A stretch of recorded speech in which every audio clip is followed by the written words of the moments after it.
ചേട്ടാ ഈ മോഡലിനെ 2 ലക്ഷമൊക്കെ കൂടുതലാണ്. അതിനു വേണ്ടിയുള്ളതൊന്നും ഇല്ല സാറേ. ഇതിന് ഒരു പണിയില്ല, ഫുൾ പണിയെല്ലാം കഴിഞ്ഞ് നല്ല ടിപ്പായിട്ട് കിടക്കുന്ന വണ്ടിയാണ്.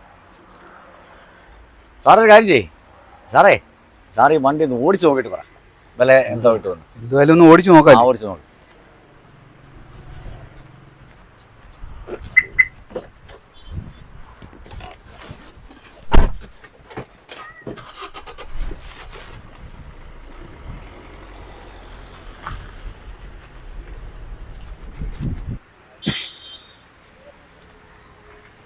കൊടുത്തോ ഏട്ടാ വണ്ടി?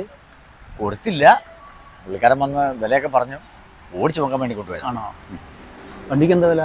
2 ലക്ഷം. 2 ലക്ഷം കിട്ടുമോ ഏട്ടാ അതിന്? സാറേ അതിന് പണിയൊന്നുമില്ല, ഇത് മൊത്തം പണി കഴിച്ച് കിടക്കുക. മോഡൽ കുറവല്ലേ? മോഡൽ ഇച്ചിരി കുറവാ, എന്നാലും പണിയെല്ലാം കഴിച്ച് കിടക്കുന്ന വണ്ടിയല്ലേ, കിട്ടും.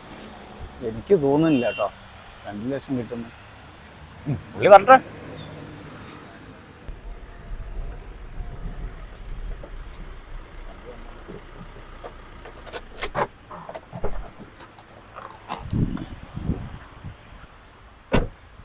ചേട്ടാ, ചേട്ടൻ പറയുന്ന മുതലൊന്നുള്ളതൊന്നും ഇല്ല ഇതിനകത്ത്.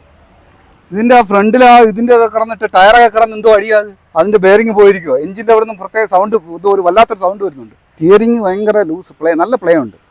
സൈലൻസറിന് അവിടെ നിന്ന് കട്ടായിട്ടങ്ങാണ്ട് വല്ലാത്തൊരു ബൂം സൗണ്ട് ആണ്. ഒന്നും ശരിയല്ല. ഞാനൊരു കാര്യം ചെയ്യാം, ഒരു 85,000 രൂപ ആണെങ്കിൽ ഞാൻ ഇപ്പോൾ എടുത്തോളാം. ടോക്കൺ അഡ്വാൻസ് ഇപ്പോൾ പിടിച്ചോ. 85,000? സാറേ 2 ലക്ഷം രൂപയിലേ ഒരു പൈസ കുറഞ്ഞ് ഞാൻ കൊടുക്കത്തില്ല. സാറ് ചാവിങ്ങന്ന് സാർ. നല്ല വിലയാ, കാരണം 1 ലക്ഷം രൂപയ്ക്ക് അടുത്തുള്ള പണിയുണ്ട്. ഒരു പൈസ പോലും കുറച്ച് ഞാൻ വണ്ടി തരത്തില്ല. വേറെ ആൾ വരും സാറേ. നിങ്ങളുടെ ഇഷ്ടം.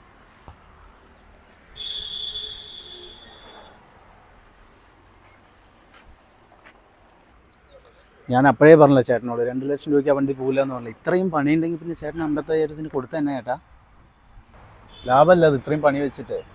സാറേ ഇതിപ്പോൾ 10ാമത്തെ ആളായി വണ്ടി ഓടിച്ച് നോക്കുന്നത്. ഞാനിത് കൊടുക്കാനൊന്നുമല്ല, നമ്മൾ ഈ വണ്ടി വിൽക്കാനാന്ന് പറയുമ്പോഴേ ഇത് നോക്കാൻ വരുന്നവരെ ഈ വണ്ടി ഓടിച്ച് നോക്കിയിട്ട് അതിൻ്റെ കൃത്യമായിട്ടുള്ള കംപ്ലയിൻറ്റ് പറയും. അപ്പോൾ അത് ഞാൻ നാളെ വർക്ക്ഷോപ്പിൽ ചെന്ന് ഇതെല്ലാം തീർത്തിട്ട് വണ്ടി ഡീസൻ്റായിട്ട് വിട്ടിട്ട്. എങ്ങനെയുണ്ട്? അപാര ബുദ്ധി തന്നെ.